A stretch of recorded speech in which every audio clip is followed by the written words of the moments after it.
भारतीय संविधानाच्या 75व्या वर्षाच्या निमित्ताने या सभागृहात आपण या संविधानाच्या बाबतीत चर्चा आयोजित केली त्याबद्दल सर्वप्रथम मी आपले आभार मानतो। आणि ज्या संविधानामुळे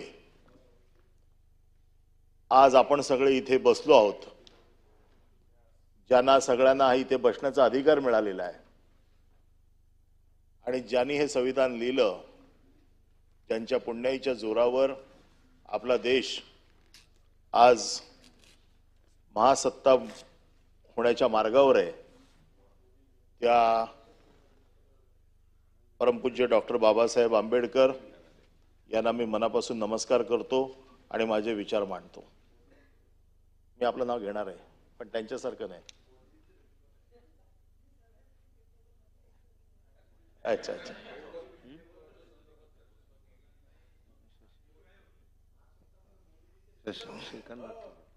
हो, खरं म्हणजे भारताची ही राज्यघटना ही या देशामध्ये माणसाचा आपल्या जगण्याचा हक्क, आपला राहण्याचा हक्क, माणूस म्हणून ज्या ज्या अधिकाराला आपण पात्र आहोत त्या सगळ्या अधिकारांवरती भाष्य करणारी ही घटना आहे। आणि या घटनेमध्ये 4 स्तंभ तयार केलेले आहेत। भारताची ही जी घटना आहे ही 4 स्तंभावरती आहे। त्याच्यामध्ये एक स्तंभ आहे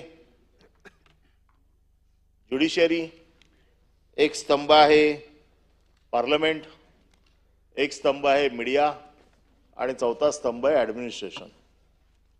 आणि आपल्या ह्या 4 स्तंभाशी तसा आपला संबंध येतो। आपण राजकारणातले लोक आहेत, समाजकारणातले लोक आहेत, वेगवेगळ्या गोष्टींसाठी या 4 स्तंभांकडे आपल्याला जावं लागतं आणि ह्या 4 स्तंभांचा चांगला वाईट अनुभव घेत घेत आपण हे दररोज काम करत असतो। आणि आज भारतीय राज्यघटनेमुळे जसं आता ताईंनी सांगितलं की भारताची राज्यघटना इतकी मजबूत आहे, अभिमानास्पद आहे, पण तरी देखील शेवटच्या माणसापर्यंत त्याचा अधिकार काय आहे, हा अधिकार आजपर्यंत त्या माणसाला पोचलाय की नाही, हा 75व्या वर्षानंतरचा पण हा प्रश्न आहे की प्रत्येक माणसाला आपल्याला घटनेने दिलेल्या अधिकाराच्या बाबतीतली माहिती आहे की नाही, हा खरा म्हणजे प्रश्न आहे। आणि म्हणून आज त्या निमित्ताने इथे चर्चा होतीये।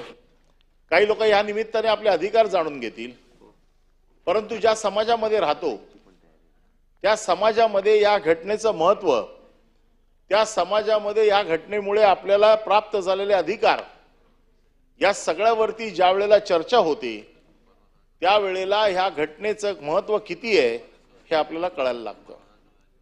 आज आपण वेगवेगळ्या विषयावरती चर्चा करतो। घटनेने दिलेल्या अधिकारावरती सुप्रीम कोर्टात चर्चा होते, कोर्टात चर्चा होते, या सभागृहामधले कायदे नियम हे सगळे आपण दिलेल्या घटनेच्या आधारावरच बनलेले आहेत।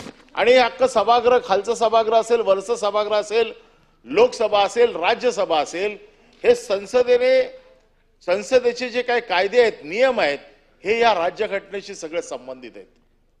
मी काय घटनेवरती अगदी सविस्तर किंवा प्रत्येक त्याचा जो भाग आहे याच्यावरती बोलू इच्छित नाही आणि घटनेचा अनुच्छेद, घटनेचा तो कलम याच्यावरती मी जात नाही। त्याचं कारण असं आहे की तो फार ती किचकट भाषा आहे। परंतु सोप्या सोप्या भाषेत जर सांगायचं झालं तर सोप्या सोप्या भाषेत हे आहे की आपल्याला जगायचं कसं आहे, आपल्याला बोलायचं काय, आपल्याला फिरताना काय करायला पाहिजे, आपले जगण्याचे अधिकार काय आहेत, ह्या सगळ्या अधिकारावरती ही घटना भाष्य करते। आता ह्याचे कलम नंबर मी काही वाचत बसत नाही, पण जर एक एक गोष्टीकडे आपण जर जायला लागलो तर मला जे काही स्वातंत्र्य मिळालंय, मला बोलण्याचं स्वातंत्र्य मिळालंय, मग बोलण्याचं स्वातंत्र्य मिळालंय तर मी काही बोलू शकतो का? मी काही बोलू शकत नाही। माझ्या बोलण्याच्या अधिकारामध्ये मी दुसऱ्याच्या स्वातंत्र्यावरती अतिक्रमण करत नाही ना, माझ्या बोलण्यामुळे दुसऱ्याच्या वरती मी अतिक्रमण करत नाही, त्याच्या अधिकारावरती गदा आणत नाही ना, हे बघणं माझं काम आहे। होतंय का तसं? हल्ली तसं होत नाहीये हे मला निदर्शनास आणून दिलंय. कोणी उठते काही बोलते, या सभागृहात 2 दिवस तर तेच चालू आहे. कोणी उठते आपल्या आराध्य दैवतांची विडंबना करते, कोणी उठते राजकीय पक्षाच्या नेत्यांची विडंबना करते, कोणी उठते सगळ्या ज्यांचं मानाचं स्थान आहे अशा लोकांची विडंबना करते. हा अधिकार दिला कोणी त्यांना?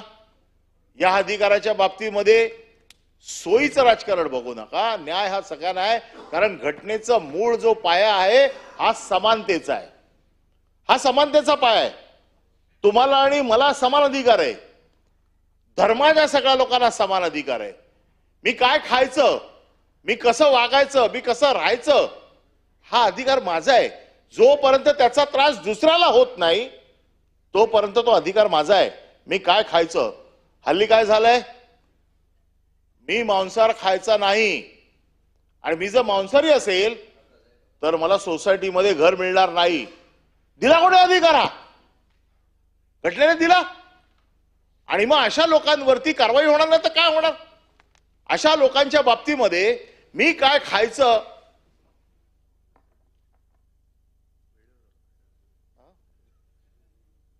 मी काय खायचं हा अधिकार कोणाचा आहे? माझा आहे ना. माझ्या अधिकारावरती गदा आणणारा कोण आहे? एक समाज उठतो आणि सांगतो की मांसाहारी लोकांना या सोसायटीमध्ये राहायला देणार नाही का तर ते मांसाहारी आहेत म्हणून. हा अधिकार दिला कोण? मटण कुठलं, झटक्याचं खायचं का हलालचं खायचं हे देखील आता मंत्री ठरवायला लागलेत. हा कायदा कोणी आणला? नाही, तुम्ही व्हेज आहात पण कृत्य सगळी नॉन व्हेज आहेत.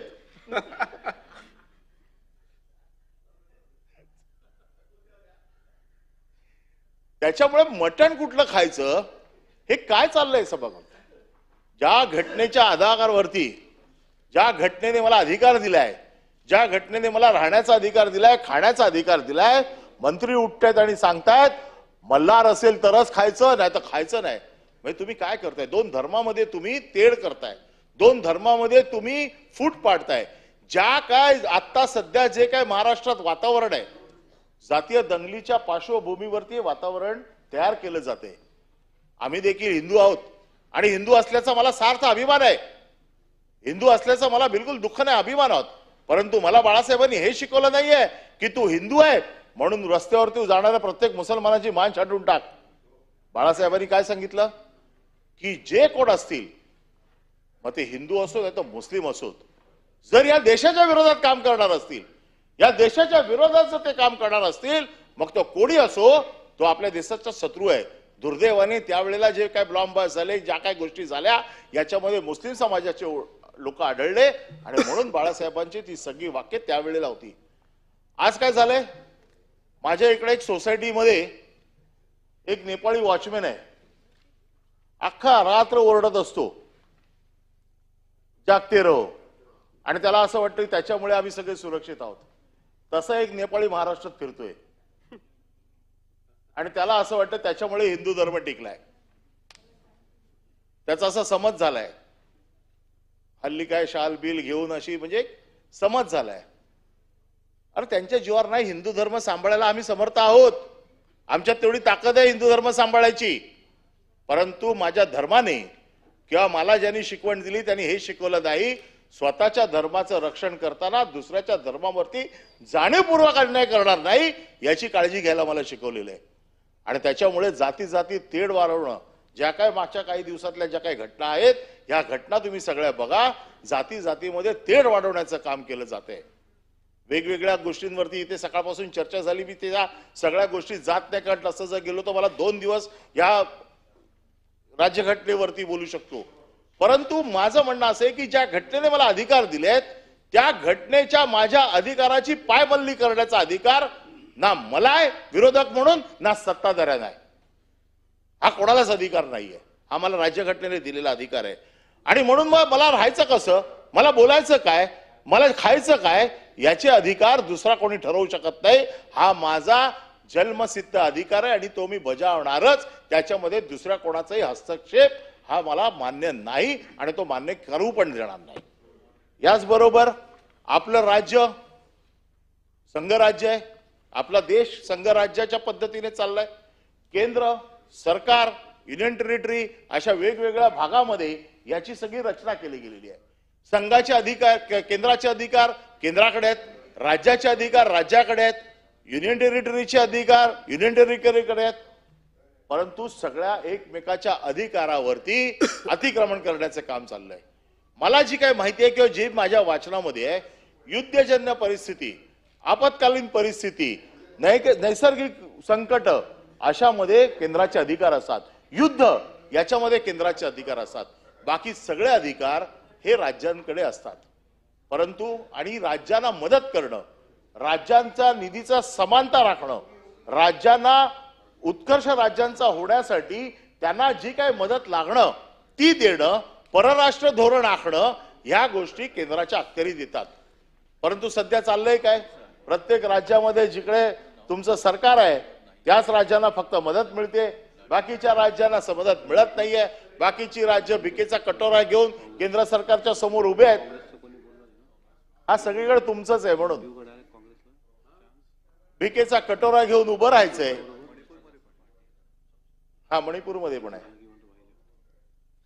तर अशा पद्धतीने केंद्राचा जो काय राज्य सरकारवरती हस्तक्षेप आहे, हा हस्तक्षेप या घटनेच्या माध्यमातून कुठेही लिहिले गेलेले नाहीये की केंद्राने राज्यामध्ये ढवळाढवळ करायची, केंद्राने राज्य सरकारमध्ये हस्तक्षेप करायचा, राज्य सरकारला जो काय निधी द्यावा लागतो त्या निधीमध्ये आखडता हात घ्यायचा, निधीचं समान वाटप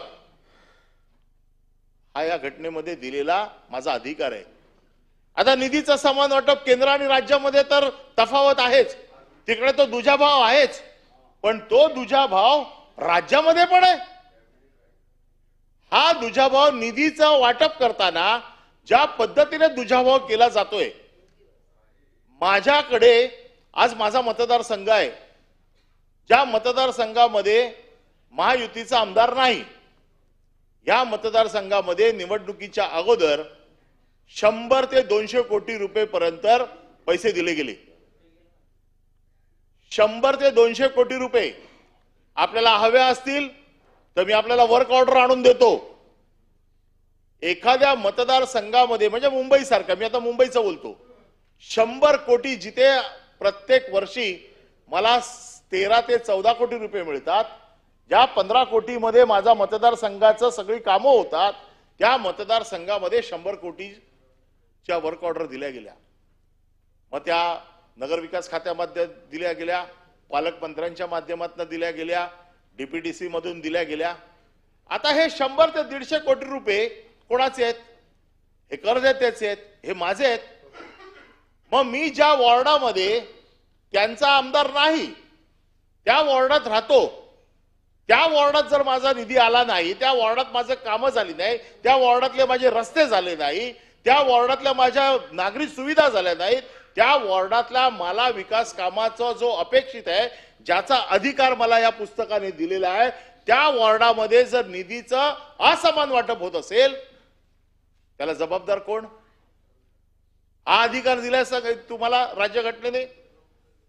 आता जिथे नगरसेवक नाही आहेत, मुंबई महानगरपालिका आता अस्तित्वात नाहीये, सगळ्या जिल्हा परिषदा अस्तित्वात नाहीयेत, तिकडे नगरसेवक जे माजी असतील त्यांना फोडण्यासाठी 2-2, 5-5, 10-10, 12-12, 15-15 कोटीचे नगरसेवकांचे निधी दिले जातात.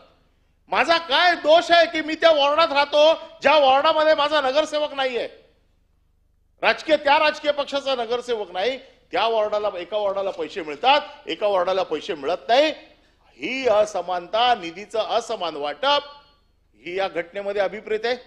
आज 75व्या वर्षानंतर या घटनेची जी काय पायमल्ली होते, घटना पायदळी तुडवली जाते, जो भेदभाव केला जातोय, ह्या भेदभावासाठी बाबासाहेबांनी ही घटना लिहिली नाही. बाबासाहेबांनी जी घटना लिहिली ती सगळ्यांना समान वागणूक, सगळ्यांना समान न्याय, ह्याच्यासाठी बाबासाहेबांनी घटना लिहिली. आणि आज तुम्ही आमच्या पकडून एक वॉर्डाचा कार्यकर्ता तो देखील निधी घेऊन येतो एका विशिष्ट पक्षाचा की माझ्याकडे निधी आहे, आणि जो लोकप्रतिनिधी होऊन गेलाय, जो लोकप्रतिनिधी आहे, तो त्याच्या तोंडाकडे बघत बसतोय की तुला निधी मिळतोय, मला निधी मिळत नाही. ही असमानता नाहीये. या असमानतेसाठी बाबासाहेबांनी लिहिली होती घटना. आणि म्हणून ही असमानता दूर करण्याचं काम हे राज्याच्या प्रमुखाचं आहे. त्यांनी ही असमानता होऊ दिली नाही पाहिजे. हे राज्यपालांचं काम आहे, हे राष्ट्रपतींचं काम आहे, कारण ते या संघराज्याची जी काही यंत्रणा आहे याच्यातले प्रमुख घटक आहेत. आणि म्हणून राज्य सरकार आमच्यावरती अन्याय करते असं म्हणून आम्ही जातो राज्यपालांकडे. राज्यपालांकडे गेल्यावरती राज्यपालांना बेबीच्या देठापासून ओरडून सांगतोय असा अन्याय होतोय, तसा अन्याय होतोय. राज्यपाल म्हणतात okay, I will consider this matter. आजपर्यंत कमीत कमी माझ्या 20 वर्षाच्या कार्यकारिणीमध्ये जवळजवळ एक 70-80 वेळा मी राज्यपालांकडे गेलो असेन. आजपर्यंत ते कन्सिडरेशन कधीच मला दिसलेलं नाही. पहिल्यांदा राज्यपालांवरती कोर्टाने ताशेरे ओढलेत. राज्यपाल हे पद असं आहे, घटनात्मक पद आहे, ज्या पदाची गरिमा आहे, ज्या पदाचा दर्जा आहे, त्या पदाच्या दर्जावरती कोर्ट ताशेरे ओढतं. याच्यासाठी बाबासाहेबांनी घटना लिहिली होती की घटनात्मक पदावर बसून तुम्ही एका राजकीय पक्षाचं काम करताय. याच्यासाठी बाबासाहेबांनी घटना दिली आहे. त्यांनी जी पदं लिहिलेली आहे त्याच्यामध्ये घटनात्मक पद काय, घटनात्मक पदांचा दर्जा काय, घटनात्मक पदांनी काय काम करायला पाहिजे, या सगळ्या घटनात्मक पदांच्या कामाचा दर्जा मागच्या काही कालावधीमध्ये राज्यपालांच्या हस्ते तुडवला गेला. आणि म्हणून राज्यपालांवरती, मग ते राज्यपाल नियुक्त आमदारांची केस असू देत, राज्यपालांनी सरकार स्थापनेच्या वेळेला घेतलेली भूमिका असू देत, या दोन्ही गोष्टींमध्ये राज्यपालांवरती ताशेरे आले. राज्यपालांवरती ताशेरे येणं हे काय महाराष्ट्राच्या संस्कृतीला, महाराष्ट्राच्या अभिमानाला शोभणारी गोष्ट नाहीये. आणि म्हणून राज्यपालांचं काम, ज्यांच्याकडे आम्ही जातो, या राज्याचे प्रमुख म्हणून ते असतात. ज्या वेळेला सरकार बॅलन्स नसतं, सरकार काहीतरी अन्याय करतं असं दिसतं, तेव्हा राज्यपालांनी हस्तक्षेप करायचा असतो. आणि ही जी काही संघ पद्धती जी आहे, ज्याच्यामध्ये केंद्राने एक माणूस आपला ठेवलेला आहे की काम बरोबर चालतंय की नाही बघा, इकडे काही चुकीचं नाही चाललंय ना ते बघा. पण आता सध्या काय चाललंय, वरून सूचना जशा येतात तशा पद्धतीने राज्यातल्या विरोधी पक्षाला चेपण्याचं काम चाललंय. अरे खालच्या सभागृहात अजून आम्हाला विरोधी पक्ष नेता दिला नाही. आम्ही फक्त म्हणतोय की लिहून द्या आम्हाला की का देत नाही म्हणून. आमचं म्हणणं असं नाहीये, तुमचा नियम आहे ना संख्याबळ, मग लिहून द्या संख्याबळ नाहीये म्हणून. लिहून का देत नाहीये? प्रथा परंपरा कुठल्या त्या तर लिहून द्या. हे तर आम्ही किती दिवस मागतोय. अरे तुम्हाला जो कोण ब्रीफिंग देतोय ना त्याला सांगा हे आम्हाला लिहून द्या. संख्याबळ नसेल तर संख्याबळ नाही लिहून द्या, प्रथा परंपरा असेल तर प्रथा परंपरा लिहून द्या, पण लिहून तर द्या. उद्या अधिवेशन संपतंय, विरोधी पक्ष नेता ठेवायला तुम्हाला काय भीती आहे एवढी? असं काय विरोधी पक्षाला एवढं घाबरायचंय? मग म्हणूनच म्हटलं हे वरच्या सभागृहात आहे, खालच्या सभागृहामध्ये द्या. आणि ते तुमचं म्हणणं असं असेल की प्रथा परंपरा नाहीये, तुमचं म्हणणं असं असेल की तुमच्याकडे नंबर नाहीये, आम्हाला लिहून द्या. ऐका मंत्री महोदय, उद्या त्यांच्या भावना व्यक्त दिलंय, त्यांना त्यांच्या भावना व्यक्त करू द्या. नाव दिलंय, आमचं नाव दिलंय. तुम्ही बोला. आणि म्हणून माझं मत असं आहे, तुम्ही बोला.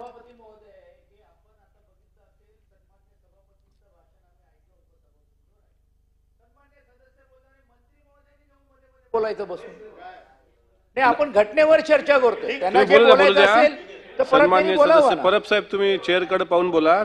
आणि ज्यांचं समाधान, म्हणजे ज्यांना उत्तर द्यायचं त्यांनी उत्तरात उत्तर द्यावं ना. बोलू द्या मंत्री महोदय, माझी विनंती आहे. ओ गिरीश भाऊ, शांततेने ऐका. त्यांना संविधानाने अधिकार दिलेला आहे मत मांडण्याचा. ऐका, तुम्हाला ऐकायचं. सभापती महोदय, मी ज्या वेगवेगळ्या गोष्टींवरती चर्चा करतोय, मला जे काय संविधानाने मला जे काय अधिकार दिलेत, माझ्या अधिकारामध्ये मला शिक्षणाचा अधिकार दिलाय. पण माझ्या शिक्षणाचा अधिकार राईट टू एज्युकेशन, त्याच्यावरती मला वाटतं बेंकर साहेब बोलतील. आमच्याकडे जे काय अधिकार मला दिलेले आहेत, या अधिकारावरती सगळ्यात महत्वाचा अधिकार जो मला दिलेला आहे, मला कसं राहायचं, मला कसं बोलायचं, मला काय करायचं, मला कुठे स्थायिक व्हायचं, मी काय करणार, हे जोपर्यंत दुसऱ्याच्या अधिकारावरती मी अतिक्रमण करत नाही तोपर्यंत माझ्या अधिकारावरती कोणी गदा आणू शकत नाही. आता हे सगळं करत असताना ज्या वेळेला सत्ता बदल होत होती त्यावेळेला आम्हाला अपेक्षा होती की राज्यपाल या वेळेला योग्य तो निर्णय घेतील, राज्यपाल योग्य ती माहिती देतील. परंतु त्यावेळेला राज्यपालांनी केलेलं काम, ज्याला सुप्रीम कोर्टाने आक्षेप घेतला की राज्यपाल अशा पद्धतीने काम करू शकत नाही. काय होती आमची मागणी? आपण ज्या संविधानाच्या 10 शेड्यूल वरती बोलतो, ज्या 10 शेड्यूल मध्ये लिहिलेलं आहे पक्षांतर्गत कायदा काय, पक्षांतर्गत कायद्यामध्ये डिस्क्वालिफिकेशनची काय सेक्शन्स आहेत, याच्यावरती आपण 10 शेड्यूल मध्ये बोलतो, ज्याच्यावरती लँडमार्क जजमेंट आहेत. ज्या लँडमार्क जजमेंट वरती आम्ही न्याय मागत होतो.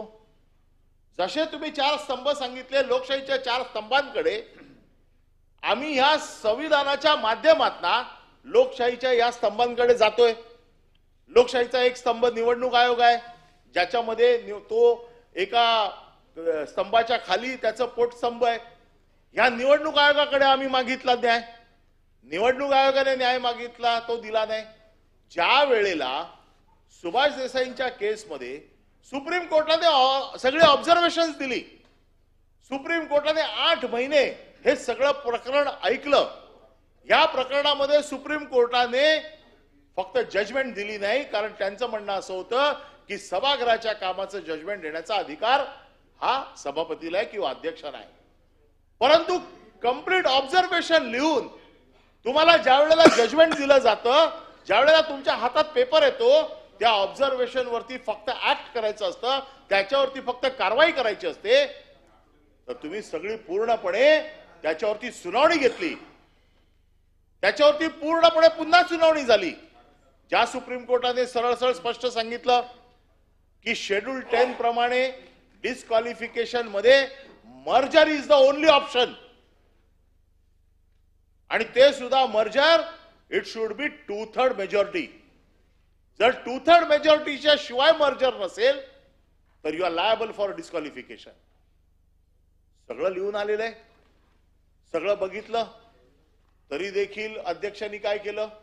अध्यक्षांनी पूर्णपणे सुनावणी केल्यानंतर मॅच ड्रॉ करून टाकली. कोणालाच निर्णय नाही, यांना पण नाही आणि त्यांना पण नाही. असा कधी निर्णय होतो काय? घटनापीठावर बसलेले आहात तुम्ही.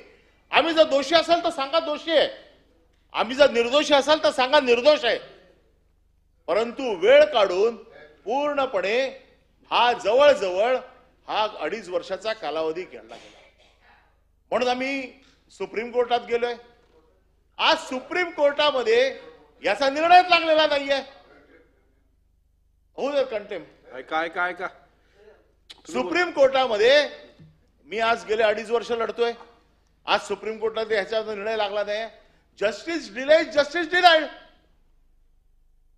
हा देखील माझ्या अधिकारावरती गदा आहे ना. मला न्याय वेळेवर न मिळणं हा माझ्यावरती अन्याय आहे या पुस्तकाप्रमाणे. कारण मला वेळेत न्याय मिळाला पाहिजे, ज्याच्यासाठी मी दररोज जाऊन ओरडतोय, ज्याच्यासाठी जाऊन मी दररोज बोलतोय. आज माझ्यावरती या सगळ्या ज्या काय घटकांपासून जो अन्याय होतोय, जे माझ्यावरती मला समानतेचा न्याय, समानता ज्या घटनेने दिलेली आहे, ज्याच्यामध्ये कोर्ट आहे, ज्याच्यामध्ये आपण घटनापीठ आहात, ज्याच्यामध्ये राज्य आहे, ज्याच्यामध्ये संघराज्य आहे, हे सगळे मिळून जर आमच्यावरती अन्याय करणार असतील तर मी या राज्य घटनेला जे काय लिहिलेलं आहे त्याचं मानायचं कसं की अरे लिहिलंय तर बाबासाहेबांनी सगळं खरं, पण कोण ऐकतंय? कोण ऐकण्याच्या मनस्थितीत आहे? कोणी ऐकण्याच्या मनस्थितीत नाहीये. आणि आता तर असं झालंय की ज्या पद्धतीने गेल्या काही दिवसामध्ये आम्ही इकडे विषय बघतोय, खरं म्हणजे आपल्याला माहिती आहे की ह्या सभागृहाचे नियम आम्ही गेले कित्येक वर्ष बघतोय, या सभागृहाची परंपरा देखील आम्ही खूप वर्ष बघतोय. या सभागृहामध्ये एखादा आरोप झाला तर त्याला किती गांभीर्याने घेतलं जायचं हे देखील मी बघितलेलं आहे. या सभागृहाचे या बाजूचे बसलेले लोक, त्या बाजूचे बसलेले लोक किती वैभवशाली होते आणि प्रत्येक गोष्टीमध्ये अभ्यासपूर्ण सगळ्या गोष्टी ते चालायच्या. पण आता काय झालंय, आम्ही अल्पसंख्याक झालोय, ते बहुसंख्याक झालोय. सत्तेचा माज जो दिसतो या सभागृहामध्ये, सत्तेचा, आम्ही कोणालाही जुमानणार नाही, आम्ही कोणालाही विचारणार नाही, तुम्ही काय करू शकत नाही आमचं, ही जी काय भावना झाली आहे.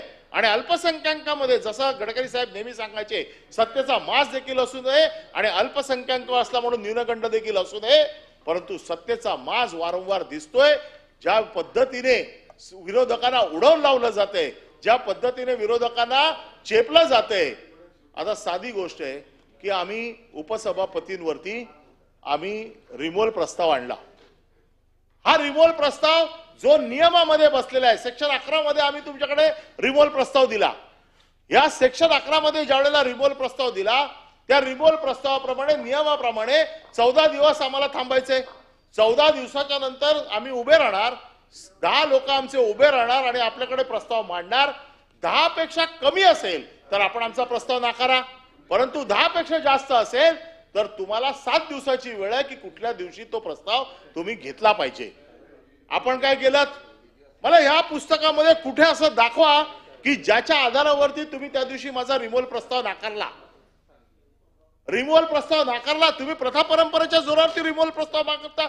आणि तुम्ही मग हे जे कलम जी ह्याच्यामध्ये लिहिलेली आहेत, मी तुम्हाला पाहिजे तर पूर्ण पॅराग्राफ वाचून दाखवतो, परंतु ज्या कलमावरती आम्ही रिमोल प्रस्ताव दिलेला आहे, ज्या नियमाप्रमाणे आम्ही रिमोल प्रस्ताव दिलेला आहे, हे रिमोल प्रस्ताव तुम्ही आमचे नाकारले.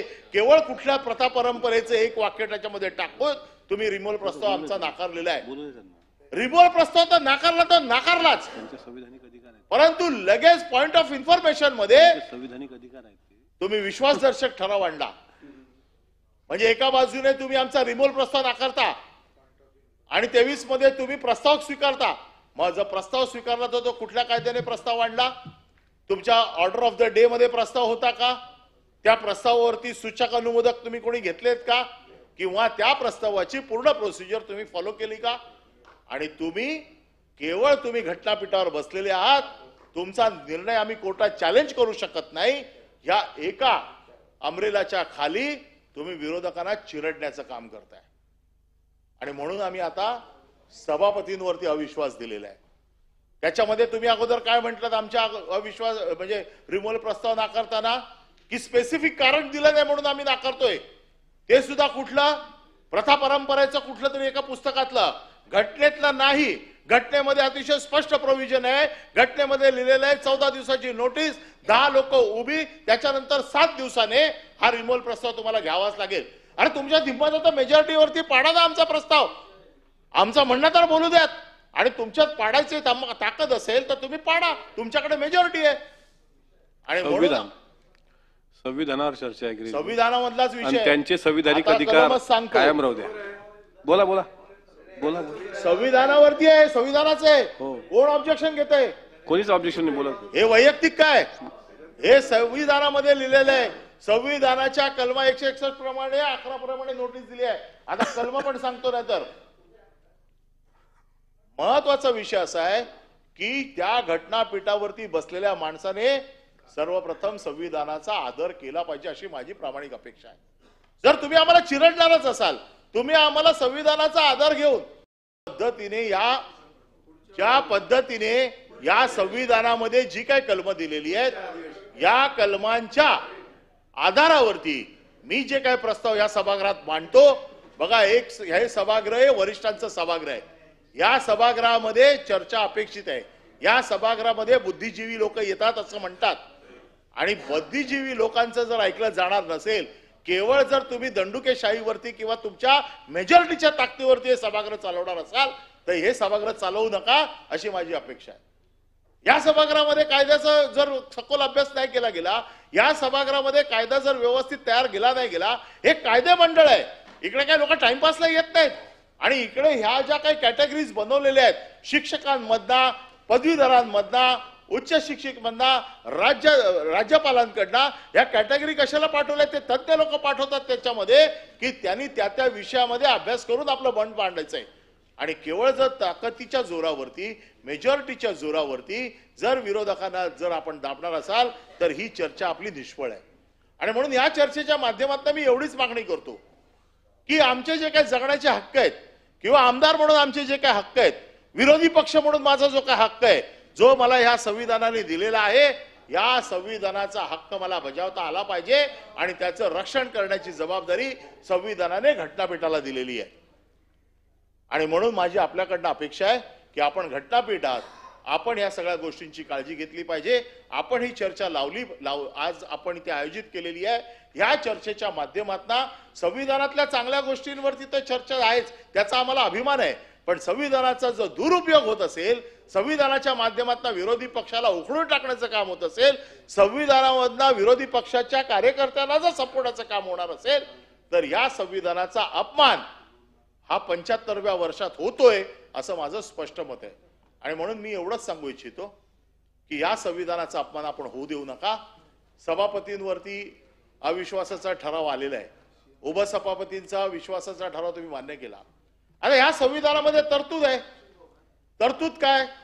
जी इम्पिचमेंट मध्ये असते की जर मी संविधानावरती जर अविश्वास आणलेला आहे घटनापीठावरती, तर तो घटनापीठाचा